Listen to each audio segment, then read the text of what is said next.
Hello everyone, welcome to the channel prepare with अच्छा। देखिए, आज का वीडियो शुरू करने से पहले मैं थोड़ा सा बताना चाहूंगी कि आप लोगों को जो प्लेलिस्ट में कंफ्यूजन होती है GS5 की, वो दूर हो जाए। राइट, तो उसको एक बार सुन लीजिए जल्दी से 2 मिनट में, फिर आगे वीडियो स्टार्ट करते हैं।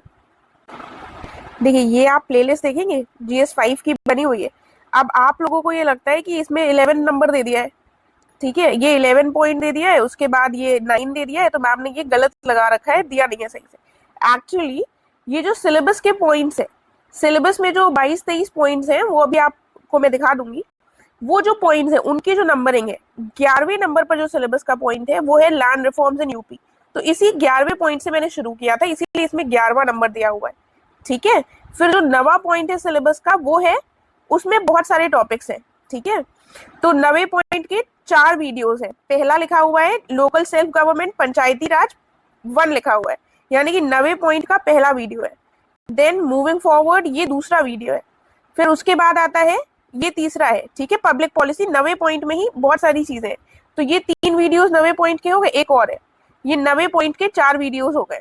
ठीक है, तो इस तरीके से है, इसलिए प्लेलिस्ट में कुछ सीक्वेंस नहीं गलत है, वो 11-9 सिलेबस के पॉइंट वाइज है, और आगे ये जो नंबर दिया हुआ है वो उस पॉइंट के कितने सारे वीडियोस है वो बताता है। ठीक है, जैसे उसके बाद हम 1 पर आ गए, हमने 1 से शुरू किया, सिलेबस का जो पॉइंट 1 है उसमें, और इस पॉइंट 1 के हमने पहले एक एंशियंट हिस्ट्री का बनाया, फिर मेडिवल हिस्ट्री का, देन उसके बाद एंशियंट सिटीज का। ठीक है, तो पॉइंट 1 के हमने 3 वीडियोस करे हैं। ठीक है, पॉइंट 2 के हमने 2 वीडियोस करे। इस तरीके से ये प्लेलिस्ट है, जो कंफ्यूजन रहता है वो शायद अब नहीं रहेगा। और एक बात और, वीडियोस को प्लीज लाइक भी किया करिए और शेयर भी किया कीजिए अपने फ्रेंड्स के साथ, और अगर अभी तक चैनल को नहीं सब्सक्राइब किया है तो प्लीज कर लीजिएगा। जितनी जल्दी चैनल के सब्सक्राइबर्स बढ़ेंगे उतना जल्दी मेरा मोटिवेशन भी बढ़ेगा, और मैं GS5 के साथ साथ 6 को भी पूरा कंप्लीट कराने का प्रयास करूंगी। तो आइए देख लेते हैं अब अपना आज का टॉपिक क्या है हमारा। ये देखिए, ये हमारा पेज खुल गया। ये देखिए, यहाँ पर ये जो पॉइंट 11 है लैंड रिफॉर्म्स, ये वाला पॉइंट डालकर वो लैंड रिफॉर्म्स करवा रखा है। देन 9th पॉइंट डालकर पहले अर्बन, फिर पंचायती राज, फिर public policy, right related issues, इसके 4 वीडियोस हैं। ठीक है, उसके बाद ये रैंडम करवाने के बाद फिर हम शुरू कर रहे हैं, फिर हमने शुरू किया पॉइंट 1 से। ठीक है, बच्चों ने कहा पहले हिस्ट्री करवा दीजिए, इसलिए फिर मैंने पॉइंट 1 से शुरू किया। हिस्ट्री का पहला पार्ट हो चुका है, दूसरा भी हो चुका है, तो 4 पॉइंट जो है हमारे सिलेबस के कंप्लीट हो गए। आज से हम शुरू कर रहे हैं 3rd पॉइंट को। ठीक है, contributions of UP in pre and post 1857 freedom struggles of India. ठीक है, ये वाला जो पॉइंट है ये हम कर रहे हैं, इसीलिए आपको अब इसमें 3 नंबर लिखा हुआ दिखेगा। राइट, तो अब इसके सीक्वेंस के रिगार्डिंग कोई कंफ्यूजन नहीं होगा। तो ये वाला जो है वीडियो, इसके नोट्स देखने से पहले थोड़ी सी मैं स्टोरी सुनाऊंगी, थोड़ा सा बैकग्राउंड बताऊंगी, ताकि आप लोगों को क्लैरिटी मिले। और मैं ये मानकर चल रही हूँ कि आप लोग हिस्ट्री पढ़ चुके हैं। अगर आपने मेंस के GS1 के हिसाब से अभी हिस्ट्री नहीं भी पढ़ी है, तब भी प्रीलिम्स के लिए आपने पढ़ी है, तो आपको चीजों का आइडिया है। राइट, और अगर आपने GS1 के नोट्स बना लिए हैं हिस्ट्री से रिलेटेड, या फिर आप कहीं से भी कुछ भी पढ़ रहे हैं, तो उन नोट्स को दोबारा यहाँ पर करने की जरूरत नहीं है। GS5 के जब नोट्स बना रहे हैं तो ये ध्यान रखिए कि जो यूपी स्पेसिफिक चीजें हैं उन्हीं को लिखिए। बाकी चीजें अगर आप GS1 या 2 में कर चुके हैं तो दोबारा दोहराव ना हो कि हम ज्यादा मेहनत कर कर यहाँ पर भी वही चीजें लिख रहे हैं, और हमने जो GS1 के नोट्स बनाए हैं वहां पर भी वही चीजें लिखी हैं, वो नहीं होना चाहिए। ठीक है, देखिए देखिए, अब हम थोड़ा सा बैकग्राउंड देखेंगे। ठीक है, मैं ये मानकर चल रही हूँ कि आप लोग हिस्ट्री पढ़ चुके हैं, बट स्टिल थोड़ा सा बैकग्राउंड के साथ अगर हम रिविजन करेंगे तो हमें चीजें ज्यादा समझ में आएंगी। जब हम इंडिया के रिस्पेक्ट में पढ़ते हैं कि वो वर्तमान भारत है, उसमें अगर हम देखें कि अंग्रेज आए, देखिए मैप थोड़ा सा अजीब बन गया, बट स्टिल अंग्रेज आए तो उन्होंने पहले सूरत, मसूलीपट्टनम ऐसी जगहों पर फैक्ट्री स्टैब्लिश करी, फिर आगे चलकर जो बंगाल वाला क्षेत्र है उसमें आए। फिर पॉइंट ये आता है कि उत्तर प्रदेश के क्षेत्र तक ये कब पहुंचे। ठीक है, इनकी नजरों में उत्तर प्रदेश वाला क्षेत्र कब आया, क्योंकि इनिशियली हमको पता है इन्होंने बंगाल और बॉम्बे और मद्रास में अपनी 3 प्रेसिडेंसीज जो थी वो स्टैब्लिश की थी। लेकिन ऐसा तो था नहीं कि जो बंगाल का क्षेत्र है वो इतना ही, वो एक्सटेंड होता गया, जितना ये कब्जा करते गए उतना ये इनका बंगाल वाला क्षेत्र बढ़ता गया। ठीक है, अब लेकिन पॉइंट ये आता है कि जो हमारा ये उत्तर प्रदेश है वर्तमान का, ये वाला जो क्षेत्र है, ये किसके अंतर्गत आता था जिस समय पर अंग्रेज भारत आए थे। ठीक है, तो शुरुआत में हम देखते हैं कि मुगल एम्पायर था, तो ये जो उत्तर प्रदेश का पूरा क्षेत्र था मुगल एम्पायर के अंतर्गत ही आता था। लेकिन औरंगजेब की मृत्यु के पश्चात धीमे धीमे मुगल एम्पायर का पतन देखने को मिलता है और बहुत सारे कमजोर शासक आते हैं जो इतना साम्राज्य को मजबूत कर नहीं रख पाते। तो जो क्षेत्र था उसमें कई सारे रीजनल पावर्स जो है वो उभरते हैं। ठीक है, तो 1757 के लगभग उत्तर प्रदेश जो था वो कुछ विभिन्न विभिन्न जो रूलर्स थे, रीजनल रूलर्स थे, रीजनल पावर्स थे, उनके अंतर्गत आता था। ठीक है, जैसे एक जो क्षेत्र आता है बरेली और मेरठ के ऊपर वाला, ये सरदार नजीब खान के अंतर्गत था। मेरठ और जो दोआब का क्षेत्र है वो हमारा रोहेलखंड वाला क्षेत्र था। ठीक है, इसमें रोहेला रूलर जो थे वो रहमत खान रूल कर रहे थे। जो मिडिल क्षेत्र था इधर वाला, यहाँ पर एक फर्रुखाबाद का शासन, फर्रुखाबाद साम्राज्य स्थापित कर दिया गया था, छोटा सा। ठीक है, फिर हमारा अवध वाला आप लोगों को पता ही है। ठीक है, ये तो मेजर रीजन था। जो बुंदेलखंड के डिस्ट्रिक्ट थे इनको रूल किया जा रहा था, ये उस समय पर मराठों के अंतर्गत थे। ठीक है, मराठास जो नीचे साउथ इंडिया में पावर थे, लेकिन वो आगे ऊपर आकर यहाँ पर भी अपनी शक्ति को स्टैब्लिश कर रहे थे। तो इस तरीके से उत्तर प्रदेश के विभिन्न जो क्षेत्र थे वो अलग अलग शक्तियों के अंतर्गत थे, अलग अलग पावर्स के अंतर्गत थे। अब अंग्रेजों ने बंगाल से शुरू किया, इधर आकर अपने इनको लगा कि बढ़िया रिसोर्सफुल जगह है, यहाँ पर कब्जा कर लो। लेकिन धीमे धीमे इनका विस्तार होता रहा। अब उत्तर प्रदेश वाला जो क्षेत्र है वर्तमान का, उससे इनका सामना कब हुआ, उसके क्षेत्रों पर इनका कब्जा कैसे हुआ, उन सारी चीजों पर हम चर्चा करेंगे। फिलहाल हमको समझ में आ गया कि औरंगजेब की डिक्लाइन के बाद, औरंगजेब की मृत्यु के बाद जब पतन होने लगा मुगल साम्राज्य का, उस समय पर उत्तर प्रदेश का जो क्षेत्र है वो विभिन्न विभिन्न छोटे छोटे रूलर्स के अंतर्गत आता था। ठीक है, मतलब इतना कोई स्ट्रांग पोजीशन में नहीं था। ठीक है, अब पॉइंट ये आता है कि अब स्टार्टिंग कहाँ से पढ़ेंगे हम। स्टार्टिंग अगर हम देखें तो 1757 का जो प्लासी का युद्ध था, इसको एक बहुत इंपॉर्टेंट युद्ध माना जाता है। लेकिन इससे कहा जाता है इससे केवल मात्र बीज बोए गए थे ब्रिटिशर्स के भारत पर रूल के। लेकिन 1764 का जो बक्सर का युद्ध था, बैटल ऑफ बक्सर थी, ये बहुत महत्वपूर्ण रही और इसने पक्का ये प्रूव कर दिया था कि अब आगे आने वाले समय में भारत पर शासन किसका रहेगा, अंग्रेजों का रहेगा। ठीक है, इसी समय पर हम देखते हैं जो मीर कासिम थे बंगाल के नवाब। ठीक है, इन्होंने क्या किया था, बंगाल के ये नवाब थे, इनको हटा दिया गया था, अंग्रेजों से इनकी थोड़ी बनी नहीं तो अंग्रेजों ने इनको हटा दिया। तो मीर कासिम थे, ये गए अवध के नवाब के पास। ठीक है, और मुगल एम्परर जो उस समय पर थे उनके पास गए। इन दोनों लोगों से क्या कहा कि मेरी सहायता करो, और इन तीनों लोगों ने एक गुट बनाया जो अंग्रेजों के द्वारा जिसको पराजित कर दिया गया था बक्सर के युद्ध में। ठीक है, तो इसमें अवध के राजा ने पार्टिसिपेट किया था जो थे शुजाउद्दौला। ठीक है, और मुगल एम्परर कौन थे, मुगल एम्परर थे शाह आलम द्वितीय। इन तीनों जो प्रमुख पावर्स थी वो पराजित हो गई, ब्रिटिशर्स जीत गए। तो इससे प्रूव हो गया कि अब यही रूल करने वाले हैं। यहाँ से हमको ये समझ में आ गया कि कैसे उत्तर प्रदेश वाला जो क्षेत्र है हमारा, वो और ब्रिटिशर्स का आमना सामना हुआ। थोड़ा सा यहाँ से शुरुआत होती है, ये एक इंपॉर्टेंट इवेंट था। राइट, इसके बाद हम आगे देखते हैं कि ट्रीटी हुई, संधि हुई इलाहाबाद की, इसी बक्सर के युद्ध के पश्चात। ठीक है, तो इस संधि में क्या किया गया, जो नवाब शुजाउद्दौला थे, अवध के नवाब थे, इनसे क्या कहा गया कि इलाहाबाद और जो कड़ा के क्षेत्र हैं, ऐसा करो तुम ये दोनों क्षेत्रों को दे दो शाह आलम द्वितीय को, जो कि मुगल एम्परर थे। ठीक है, और जो ये युद्ध हुआ है इसकी भरपाई करने के लिए वॉर इंडेमनिटी के रूप में 50 लाख रुपए दो। और इसके साथ साथ इतनी रंगबाजी दिखाई, बोले कि जो बनारस के जमींदार है बलवंत सिंह, इनको इनका जो क्षेत्र है उसकी पूरा इनको जिम्मेदारी दे दो। ठीक है, पूरी पावर्स दे दो। तो ये सारी संधियां, अब ये लोग हार गए थे तो इनको माननी थी, ये सारी संधियां की गई। ठीक है, तो ये एक इम्पोर्टेंट चरण था जो हमारे लिए इम्पोर्टेंट हो जाता है उत्तर प्रदेश और उत्तर प्रदेश में ब्रिटिश कंट्रोल से संबंधित। ठीक है, थोड़ा समझ में आ गया, बैकग्राउंड की क्लैरिटी मिल गई। अब हम देखेंगे कौन कौन से इवेंट्स हुए, कैसे कैसे उत्तर प्रदेश के क्षेत्रों को एनेक्स किया गया अंग्रेजों के द्वारा। ठीक है, तो वहां चलते हैं। देखिए, तो अब ये इंट्रोडक्शन वाले पॉइंट से देख लेते हैं। इसको इंट्रोडक्शन और कंक्लूजन दोनों में ही इन लाइंस को यूज किया जा सकता है कि Uttar Pradesh played a significant role in the freedom struggle against British colonial rule. It witnessed the resistance and struggles that laid the groundwork for the broader movement. यानी कि इसने स्वतंत्रता संग्राम में महत्वपूर्ण भूमिका निभाई और इसने उस प्रतिरोध और संघर्ष को देखा जिसने एक व्यापक आंदोलन के लिए रूपरेखा तैयार की। ठीक है, ये लाइन्स हो गई। अब बैटल ऑफ बक्सर के बारे में मैंने यहाँ पर डिटेल से नहीं लिखा है क्योंकि मुझे पता है आप लोग प्रीलिम्स में पढ़ चुके होंगे। अगर प्रीलिम्स में नहीं भी पढ़ा है तो ये battle of Buxar, battle of Plassey आपके GS1 के हिस्ट्री वाले पार्ट से संबंधित एक इंपॉर्टेंट क्वेश्चन बन सकता है इनसे, ठीक है। क्योंकि जब जैसे हिस्ट्री ऑप्शनल था ना तो ये बहुत ही इंपॉर्टेंट पॉइंट से इनसे क्वेश्चन पूछे जाते थे, बहुत ही बार रिपीट हुए। तो ये हो सकता है कि GS1 में भी इनसे क्वेश्चन पूछ लिए थे। तो अगर आपने इसके नोट्स नहीं बनाए हैं तो बना लीजिएगा कि इसका क्या इम्पैक्ट रहा, कैसे रहा। तो आपके पास कुछ कीवर्ड्स होंगे, कुछ हिस्टोरियंस ने अगर कुछ इंपॉर्टेंट लाइन कही है इनसे संबंधित वो लिख लीजिएगा। एक अच्छा स्ट्रक्चर्ड आपके पास आंसर होना चाहिए, ठीक है। एनीवेज वापस आ जाते हैं उत्तर प्रदेश में। तो ये आपको पता है बैटल ऑफ बक्सर मैंने यहाँ पर इसीलिए डिटेल से नहीं लिखी है। उसके बाद ट्रीटी ऑफ इलाहाबाद जो इसकी हुई थी वो भी यहाँ पर नहीं लिखी गई है क्योंकि वो आप GS1 के जब नोट्स बनाएंगे तब कर लेंगे और आपको पता है उत्तर प्रदेश से उसका लिंक।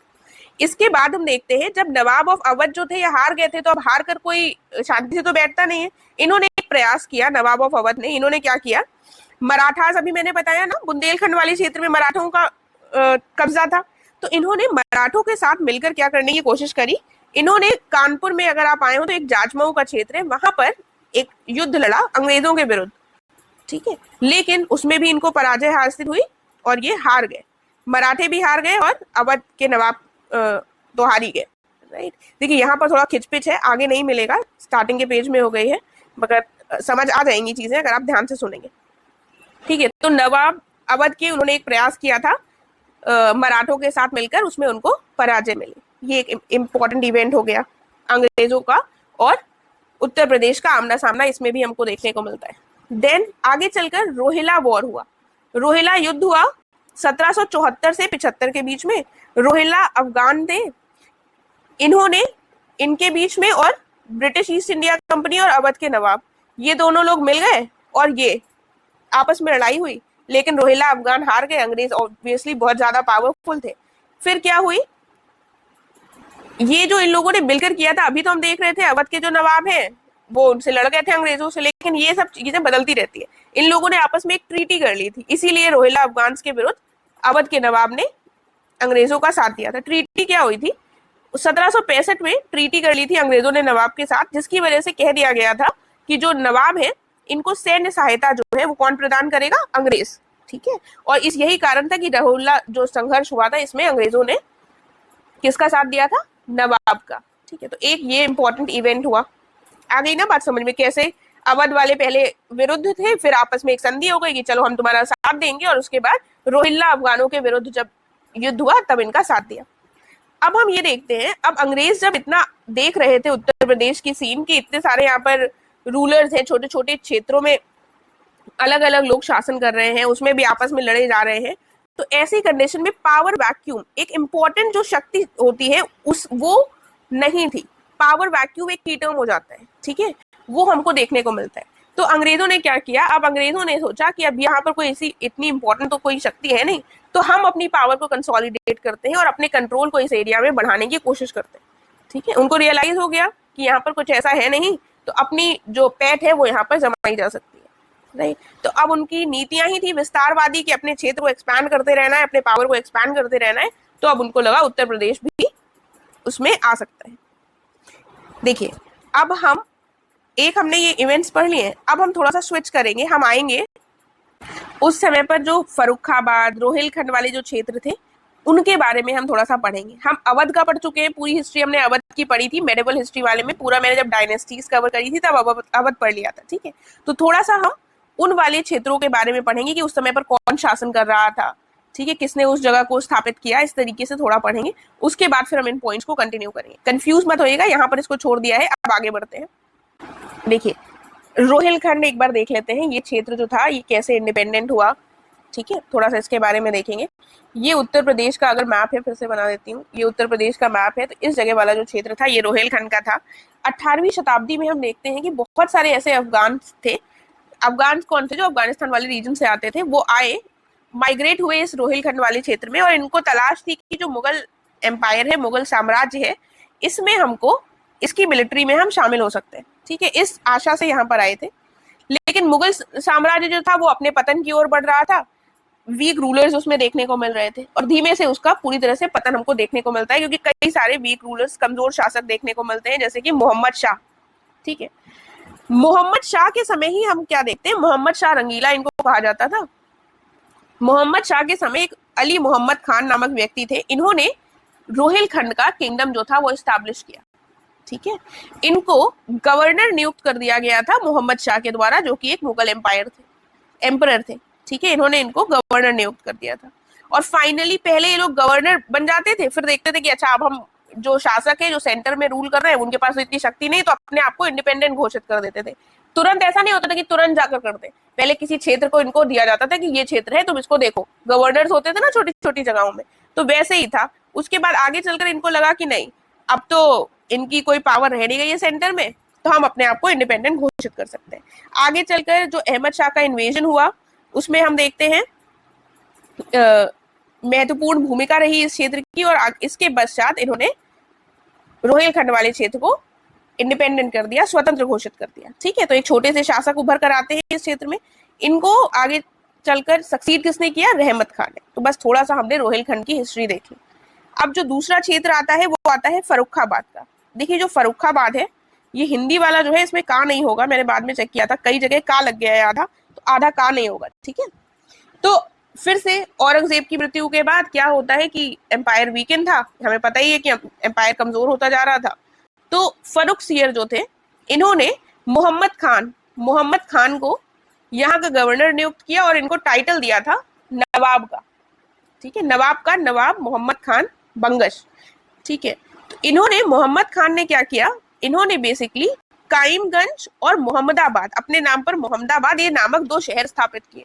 लेकिन फर्रुखसियर उस समय पर मुगल साम्राज्य के शासक थे और इनको टाइटल भी दिया था, तो इनके सम्मान में मोहम्मद खान ने क्या किया, इन क्षेत्रों का नाम क्या कर दिया, फर्रुखसियर के नाम पर फर्रुखाबाद कर दिया, उनको ऑनर करने के लिए। ठीक है, आगे देखते हैं, अहमद खान आते हैं इस क्षेत्र में, और अहमद खान ने जो पानीपत का युद्ध हुआ था 1761, उसमें महत्वपूर्ण भूमिका निभाई थी और फर्रुखाबाद को सुरक्षित रखने में अहम रोल निभाया। ठीक है, फिर आगे हम देखते हैं 1773 में मराठा जो थे उनको फर्रुखाबाद से पूरी तरीके से निकाल दिया गया, निष्कासित कर दिया गया। उन्होंने भी यहाँ पर आकर कब्जा करने की कोशिश करी, लेकिन मराठों को हटा दिया गया। फाइनली जब देखा कि कोई इंपॉर्टेंट यहाँ पर शक्ति नहीं है, कमजोर होता हुआ क्षेत्र है फर्रुखाबाद का, तो आगे चलकर 1780-85 में एक ब्रिटिश रेजिडेंट को यहाँ पर अपॉइंट कर दिया। अंग्रेजों ने अपना एक व्यक्ति भेज दिया कि तुम जाओ, जो भी रूल कर रहा है उसको करने दो, तुम उनकी अपनी जो पावर है वहां पर स्टैब्लिश करो जाकर। ठीक है, तो ये हमारा फर्रुखाबाद का हो गया। थोड़ा सा एक जगह हम और देखेंगे, जो वेस्टर्न उत्तर प्रदेश वाला क्षेत्र है। ठीक है, ये वाला जो उत्तर प्रदेश का क्षेत्र है, ये उत्तर प्रदेश का मैप हो गया। ठीक है, जो ये वाला क्षेत्र है, यहाँ पर जो जाट सेटलर्स थे, जो कृषि करते थे जाट लोग, उन्होंने अपना एक किंगडम छोटा सा एस्टैब्लिश किया था, जिसके प्रमुख थे चूड़ामन और बदन सिंह, जिनको आपने प्रीलिम्स में जरूर पढ़ा होगा जिनके बारे में। यहाँ पर मथुरा आगरा वाला जो क्षेत्र है वो इन्वॉल्व था, इसलिए हम इनका, अगर ऐसा कोई क्वेश्चन आ जाता है कि कौन कौन से रूलर्स थे उस समय पर, कौन कौन शासन कर रहा था, तो उसमें हम इनका नाम भी लिख दें, क्योंकि मथुरा आगरा वाला क्षेत्र इनके कंट्रोल में था। ठीक है, ज्यादा हमको इसके बारे में नहीं पढ़ना है, क्योंकि हमारा फिर भरतपुर का किंगडम हो जाता है, राजस्थान का। इसमें महाराजा सूरजमल जो थे, उनके समय पर ये साम्राज्य जो था ये अपने पिनाकल पर पहुंचता है, अपने चरम पर। ठीक है, तो बस इससे ज्यादा इसको नहीं देखना है, नाम हमें मेंशन करने के लिए थोड़ा सा पता होना चाहिए। तो ये हमने देख लिया जो उस समय पर रीजनल पावर्स थी वो कौन कौन सी थी उत्तर प्रदेश में। अवध बहुत इंपॉर्टेंट है, उसको हम पहले डिस्कस कर चुके हैं, इसलिए यहाँ पर नहीं कर रहे हैं। जिसने नहीं देखा है वो वीडियो वो देख ले। राइट, अब हम वापस चलेंगे जहां पर हमने छोड़ा था। देखिए फिर से थोड़ा सा रिकॉल करा देती हूँ। बैटल ऑफ बक्सर के बाद तो जो अवध के नवाब थे उनसे सामना हुआ और उसके बाद उनको पराजित भी कर दिया गया।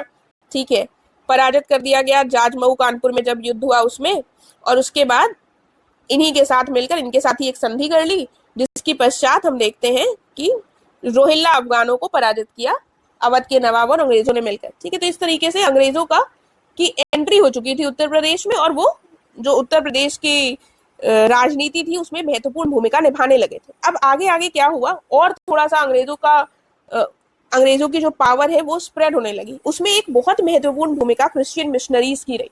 ठीक है, जब भी आप पढ़ेंगे, जब अगर आपने GS1 को अच्छे से पढ़ा होगा तो आप देखेंगे कि क्रिश्चियन मिशनरीज जो थी इन्होंने अंग्रेजी शिक्षा, अंग्रेजी विचार, इन सबको स्प्रेड करने में बहुत इंपॉर्टेंट रोल निभाया है। जब उन्होंने पूरे देश में इंपॉर्टेंट रोल निभाया है तो सिमिलरली उत्तर प्रदेश में भी निभाया होगा। उत्तर प्रदेश में भी क्रिश्चियन मिशनरी स्थापित हुई। इन्होंने क्या किया, उत्तर प्रदेश में भी कई सारे विद्यालय, कॉलेज, विश्वविद्यालय स्थापित किए, आधुनिक शिक्षा का प्रचार प्रसार किया। जो उत्तर प्रदेश के लोग हैं इनमें पश्चिमी विचार, साहित्य, दर्शन, इन सब की प्रति जागरूकता बढ़ाई। ठीक है, जो लोकतांत्रिक मूल्य थे, व्यक्तिगत अधिकार की बात होती है, इक्वालिटी यानी कि समानता की बात होती है, ये वाले जो आइडियाज हैं, ठीक है, ये वेस्टर्न आइडियाज हैं, ये उत्तर प्रदेश में कौन लेकर आया, क्रिश्चियन मिशनरीज की उसमें इंपॉर्टेंट भूमिका रही। जब ये सारे आइडियाज लेकर आए ये लोग, तो जो भारतीय बुद्धिजीवी थे उनको भी अच्छा पता चला कि अच्छा ये इंडिविजुअल राइट्स भी होते हैं, इसका मतलब हमारे भी कुछ अधिकार है, हम भी आवाज उठा सकते हैं। ठीक है, फिर हम देखते हैं इसके परिणाम स्वरूप भारतीय राष्ट्रवाद के विकास में महत्वपूर्ण भूमिका रही। क्रिश्चियन मिशनरीज की जो रोल निभाया क्रिश्चियन मिशनरीज ने उत्तर प्रदेश में उसकी इंपॉर्टेंट किसमें भूमिका रही, भारतीय राष्ट्रवाद को बढ़ावा देने में, इंडियन नेशनलिज्म को बढ़ावा देने में। जब लोग जागरूक हुए, अच्छा ये होता है, हम भी अपनी राइट्स के खिलाफ आवाज उठाएंगे, हमें भी नेशनलिस्ट का मतलब क्या हुआ, हमें भी एक नेशन अपना बिल्ड करना है। ठीक है, वो जो आइडियाज आए, वो सारे आइडियाज ने इस डायरेक्शन में नेशनलिस्टिक मूवमेंट, एक फ्रीडम स्ट्रगल को आगे बढ़ाने में अहम रोल निभाया। ठीक है, समझ में आ गई बात? आई होप कोई कंफ्यूजन नहीं होगा। फिर आगे क्या हुआ, अब बनारस का विलय। अब इन्होंने क्या किया, बनारस का विलय अंग्रेजी साम्राज्य में कब हुआ, ब्रिटिश साम्राज्य में। रामनगर का युद्ध हुआ 1774 में। ठीक है, एक तरफ ब्रिटिश की सेना थी, दूसरी तरफ थे राजा चैत सिंह। राजा चैत सिंह पराजित हुए, ब्रिटिश सेना जीत गई। ये एक बहुत इंपॉर्टेंट माइलस्टोन कहा जा सकता है, औपनिवेशिक शासन के विस्तार में एक महत्वपूर्ण मील का पत्थर साबित हुआ। ठीक है, ये जो लाइन है यहाँ पर नहीं भी लिखते हैं, तो अगर आप कोई आंसर लिख रहे हैं इस तरीके का, एक्सपेंशनरी पॉलिसी से संबंधित, विस्तारवादी नीति से संबंधित, तो वहां पर ऐड कर सकते हैं। ठीक है, अब इससे ज्यादा बनारस के विलय में हमको नहीं देखना है, बस हमको पता होना चाहिए एक पॉइंट के रूप में कि ऐसे विलय हुआ 1774 में। इस युद्ध के बाद 1775 में इसको मिला लिया गया जब ये हार गए। आगे देखते हैं सहायक संधि यानी कि सब्सिडियरी अलायंस अवध के साथ। अवध का विलय जो है वो बाद में होगा 1856 में। ठीक है, वो हम बाद में पढ़ते हैं, लेकिन सब्सिडियरी अलायंस क्या थी कि हम अपना एक अंग्रेज अधिकारी तुम्हारे क्षेत्र में भेज देंगे, तुम्हें अगर कुछ भी करना है, तो अगर कोई तुम्हारे ऊपर विद्रोह करता है, कुछ भी करता है, तो ये जो मेरा अधिकारी यहाँ पर बैठा हुआ है वो ध्यान रखेगा, और साथ में जो तुम्हारी ऊपर कोई अटैक करेगा तो हमारी जो सेना है वो उसका बदला लेगी, तुम्हें इसकी टेंशन लेने की जरूरत नहीं, बदले में तुम हमको पैसे दे देना। ठीक है, तो सहायक के रूप में हम तुम्हारे सहायक हैं, सहयोगी हैं, इस तरीके की एक संधि कर ली थी इन्होंने। इसी तरीके से अपना एक्सपेंशन करते जा रहे थे अंग्रेज, बहुत सारे रूलर्स के साथ सहायक संधि यानी कि सब्सिडियरी अलायंस करी, और धीमे धीमे वो जो रूलर्स थे वो एकदम ही बेकार हो गए, क्योंकि उनके पास कोई वास्तविक शक्ति रही नहीं। सारी जो शक्ति थी वो किसके पास चली गई, अंग्रेजों के पास। वही सारे डिसीजंस ले रहे हैं, वही सब कुछ बता रहे हैं। तो इसीलिए सिमिलरली अवध के साथ 1801 में सहायक संधि होती है। इस समय पर क्या होता है, क्यों की गई है संधि, क्योंकि नवाब वाजिद अली खान थे इस समय पर, और इनके समय पर जो आसपास के जो क्षेत्र थे वहां से बहुत ज्यादा इनके ऊपर खतरा उत्पन्न हो रहा था। कौन से पड़ोसी राज्य थे, जैसे कि मराठा, सिख, सबसे इनको खतरा था कि कहीं ऐसा ना हो वो कर दे अटैक और ये पराजित हो जाए, इसलिए इन्होंने अंग्रेजों के साथ संधि कर ली कि अगर हमारे ऊपर अटैक होता है तो आपकी जो आर्मी है वो हमें बचाएगी। ठीक है, तो ये संधि हो गई। विलय कब होता है, विलय होता है 1856 में, और आपको पता है इनका विलय क्यों हुआ था, मिसरूल। अवध का जो विलय था ये बहुत इंपॉर्टेंट है, क्योंकि इसको कहा गया था कि ये सही से शासन नहीं कर रहे हैं, मिसरूल के आधार पर इनको विलय किया गया था। ये एक इनकी जो विस्तारवादी नीति थी इसका एक निर्णायक मोड़ था। अवध जो क्षेत्र था ये एक तो रणनीतिक रूप से बहुत इंपॉर्टेंट स्थिति में था, और साथ में यहाँ पर संसाधन भी बहुत सारे थे। ठीक है, इसको डलहौजी ने के समय पर मिलाया गया था, और ये एक बहुत इंपॉर्टेंट रीजन बना था 1857 के विद्रोह का भी। यहाँ पर हम देखते हैं जो नवाब वाजिद अली शाह थे इन पर कुशासन का आरोप लगाया गया था और इसको अपने में मिला लिया गया था। ठीक है, ये पॉइंट्स देख लिए। आगे क्या होता है, आगे आता है झांसी का विलय। देखिए ये 54 की घटना है, वो 56 में हुई थी, थोड़ा सा ऊपर नीचे है मगर ध्यान रखिएगा। अब ये भी एक इम्पोर्टेंट रीजन किसके लिए था, 1857 के विद्रोह के लिए। एक नीति लाए थे डलहौजी, डॉक्ट्रिन ऑफ लैप्स, यानी कि हड़प नीति का सिद्धांत, कि अगर कोई वास्तविक हेयर नहीं होगा, यानी कि कोई उत्तराधिकारी नहीं होगा, तो क्या किया जाएगा, तो हड़प लेंगे अपने में, ये लोग अपने में मिला लेंगे अंग्रेज, तुम्हारा जो क्षेत्र है वो अंग्रेजों के अंतर्गत चला जाएगा। यही रीजन था जिसकी वजह से इन्होंने झांसी वाले क्षेत्र को अपने में मिला लिया था, झांसी का विलय ब्रिटिश साम्राज्य में कर लिया था। तो इस तरीके से हम देखते हैं क्षेत्र इनके अंतर्गत जाते जा रहे थे। अंग्रेजों का प्रयास यही था कि विस्तार करके पूरा क्षेत्र अपने में कब्जा कर लें। ठीक है, पहले आए थे बंगाल में, फिर बढ़ाते बढ़ाते बढ़ाते बिहार उत्तर प्रदेश तक पहुंच गए। ठीक है, तो कई सारी नीतियों को लाते रहे ताकि कुछ ना कुछ बहाने कर ये अपने क्षेत्र को का विस्तार करते रहे। अब हम देखते हैं जो उत्तर प्रदेश का क्षेत्र इन्होंने अपनाया था, अब वो किसी प्रेसिडेंसी के अंतर्गत आएगा, क्योंकि 3 ही प्रमुख प्रेसिडेंसी थी, तो बंगाल प्रेसिडेंसी के अंतर्गत जो पूरा उत्तर प्रदेश का क्षेत्र इन्होंने हड़पा था सब आता था। फाइनली 1833 में जाकर एक आगरा प्रेसिडेंसी के नाम से अलग से क्षेत्र निर्मित हुआ और इसके लिए एक नए गवर्नर जनरल को नियुक्त किया गया। ठीक है, फिर अब हमने ये इंपॉर्टेंट देख लिया कैसे कैसे सारी क्षेत्रों को इन्होंने हड़पा। अब कुछ ऐसी अपराइजिंग्स हुई थी, कुछ ऐसे नागरिक विद्रोह हुए थे उत्तर प्रदेश में जो हमारे लिए इंपॉर्टेंट हो जाते हैं और जिनसे क्वेश्चन बन सकता है। हो सकता है एक ही क्वेश्चन बने जिसमें आपको सब मेंशन करना हो। ठीक है, तो वही हम देखेंगे कौन कौन से यहाँ पर नागरिक विद्रोह हुए। सबसे पहले हम देखते हैं 1781 में गोरखपुर, बस्ती और बहराइच वाला जो क्षेत्र है वहां पर हमको विद्रोह देखने को मिलते हैं। ये क्यों हुए?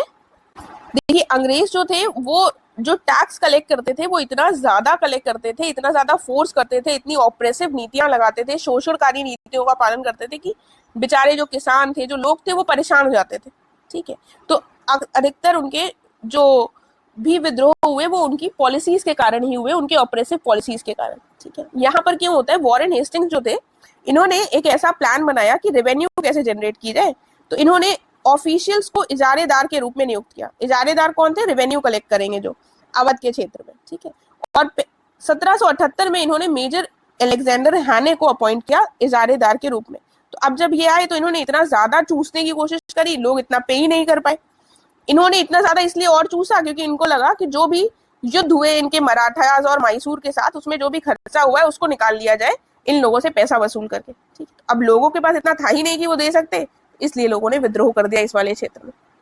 ठीक है, उसके बाद इनकी जो शोषणकारी और अत्यधिक राजस्व मांगों के कारण असंतोष उत्पन्न हुआ और विद्रोह हुआ। जमींदारों और किसानों ने विद्रोह कर दिया था। आगे चलकर अंग्रेजों ने इसको दबा दिया था, हर विद्रोह को वो लोग दबा ही देते थे अंततः, और हैने जो थे इनको अपनी पोजीशन से हटा भी दिया। विद्रोह भी दब गया और इनको भी इनकी पोजीशन से हटा दिया गया। तो एक ये नागरिक विद्रोह हुआ 1781 का। आगे देखते हैं 1799 में अवध में नागरिक विद्रोह देखने को मिलता है। वजीर अली जो खान थे ये रूलर बने थे 1797 में ब्रिटिशर्स के सपोर्ट के साथ। आगे हम देखते हैं कि इनके ब्रिटिशर्स के साथ संबंध जो थे वो थोड़े खराब हो गए। तो ब्रिटिशर्स क्या करते थे, ज्यादा पावरफुल थे, अगर रूलर के साथ उनके संबंध खराब हुए तो रूलर को ही चेंज कर देते थे। इन्होंने सादत अली खान द्वितीय को रूलर बना दिया, जिसकी वजह से वजीर अली खान को गुस्सा आ गई। वजीर अली खान ने क्या किया, जनवरी 1799 में अपने यहाँ लंच पर बुलाया ब्रिटिश अधिकारी को। ठीक है, और वहीं पर उसकी हत्या कर दी। और वो ब्रिटिश अधिकारी कौन थे? George Frederick Cherry. तो जब इनकी हत्या कर दी और साथ में इनके जो वजीर अली खान के जो सुरक्षा कर्मी थे, इन्होंने कुछ 2 और यूरोपीय थे उनकी हत्या कर दी। एकदम ही ज्यादा बवाल मचा दिया इन्होंने, और इस घटना को मैसेकर ऑफ बनारस कहा जाता है, यानी कि बनारस का नरसंहार कहा जाता है। ठीक है, इसके बाद क्या हुआ, वजीर अली खान ने कहा अपनी कई सारे लोगों को मिलाकर एक आर्मी बनाई ताकि ये अंग्रेजों का सामना कर सके, और इसी को क्या कहा जाता है, इसको कहा जाता है सिविल रिबेलियन, यानी कि अवध का नागरिक विद्रोह। ठीक है, लेकिन फिर क्या हुआ होगा, वजीर अली खान जीते होंगे कि अंग्रेज? तो ऑब्वियसली अंग्रेजों ने उसको दबा दिया। जनरल अर्स्किन जो थे इन्होंने महत्वपूर्ण भूमिका निभाई इसमें, और अंग्रेज अधिकारी थे और इन्होंने वजीर अली खान को पराजित कर दिया। फाइनली वजीर अली खान जो थे वो शरण लेने कहाँ चले गए थे? जयपुर चले गए थे। लेकिन बाद में क्या किया गया, इनको प्रत्यर्पित कर दिया गया। अंग्रेजों ने कहा नहीं, हमको तुम वापस करो। तो फिर जयपुर के जो शासक थे उन्होंने कहा ठीक है, तुम्हारे पास वापस भेज देंगे, लेकिन ये ध्यान रखा जाए ऐसा ना हो कि उनके साथ गलत व्यवहार किया जाए या फिर उनको फांसी दे दी जाए। तो ये सारी चीजें उन्होंने कहा, अंग्रेजों ने कहा कि नहीं, ऐसा कुछ भी नहीं करेंगे, तुम भेज दो।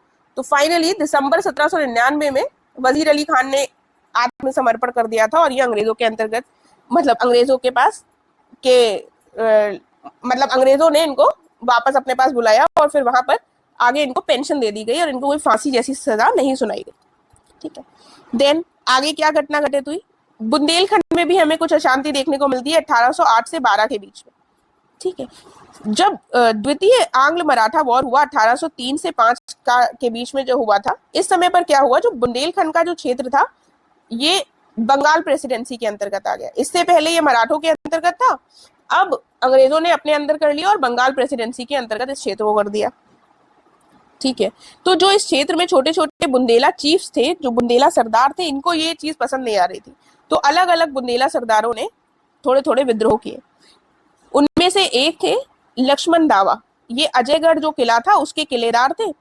इनको इनिशियली कहा गया कि तुम 2 साल तक इस किले के सेनापति हो, तुम इसकी रक्षा करो, लेकिन जब 2 साल खत्म हो गए तो इनको पसंद नहीं आया। इन्होंने कहा कि नहीं, हमें तो और कंटिन्यू करना है, तो लेकिन कंटिन्यू करने अंग्रेजों ने दिया नहीं, इन्होंने युद्ध कर दिया और फाइनली इनको फिर सरेंडर करना पड़ गया, इनको अंग्रेजों ने दबा दिया।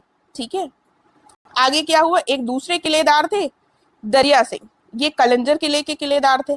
इन्होंने भी रेजिस्ट किया, इन्होंने भी कहा कि नहीं भैया, हम अपने फोर्ट को हम ही देखेंगे, हम नहीं देंगे अंग्रेजों के अधीन, लेकिन फिर इनको भी सप्रेस कर दिया गया। एक और थे गोपाल सिंह, इन्होंने भी विद्रोह किया, लेकिन बाद में इनके विद्रोह को भी कुचल दिया गया। ठीक है, उसके बाद ब्रिटिशर्स ने क्या किया कि अब ऐसा ना हो कि बार बार ये लोग लड़ते ही रहे, बार बार कोई ना कोई किलेदार जो है वो आपस में आवाज उठाता रहे कि हमको ये चाहिए, हमको ये चाहिए। तो इन्होंने एक ऐसा पैक्ट लेकर आ गए, इकरारनामा, जिससे कि ऐसा कोई भी अब सीन आगे ना हो और सारी बुंदेलखंड वाले क्षेत्र में जो भी चीफटेंस थे, जो भी सरदार थे, जो बार बार विद्रोह कर रहे थे, वो ना करें। ठीक है, तो एक तरीके से इन्होंने एक इकरारनामा नामक कॉन्ट्रैक्चुअल ऑब्लिगेशन लेकर आ गए कि एक कॉन्ट्रैक्ट साइन हो गया कि भैया अब इसके बाद ऐसा नहीं होगा, जो भी तुम्हारे वंशानुगत सरदार है वो आगे आगे चलकर रूल कर सकते हैं। ठीक है, इसके माध्यम से इन्होंने ये प्रयास किया कि अब इस क्षेत्र में कोई भी प्रतिरोध, कोई भी विद्रोह ना हो। आगे देखते हैं, बरेली में भी एक अपराइजिंग देखने को मिली, बरेली में भी विद्रोह हुआ। इमीडिएट कॉज क्या था कि पुलिस पर कर लगा दिया गया था, पुलिस टैक्स लगा दिया गया था, बेसिकली पुलिस पर नहीं, पुलिस कर लगा दिया गया था। ठीक है, ये एक इमीडिएट कॉज था जिसकी वजह से लोग गुस्सा हो गए थे। लेकिन इसको एंगल दे दिया गया था थोड़ा सा हिंदू मुस्लिम वाला। कैसे एंगल दे दिया गया था, इसको मार्च 1816 में हम देखते हैं कि ये रिलीजियस एस्पेक्ट इस विद्रोह का हो गया था। कैसे, क्योंकि मुफ्ती मोहम्मद एवज नामक जो व्यक्ति थे, वो उन्होंने पिटिशन करी थी वहां के मजिस्ट्रेट से। ठीक है, और उन्होंने वहां पर जाके पिटिशन करी, बाद में हम देखते हैं कि एक महिला की थोड़ी सी चोट लग गई, जब कर वसूला जा रहा था तो लोग और ज्यादा उसमें भड़क गए और ये संघर्ष हिंसक संघर्ष में बदल गया।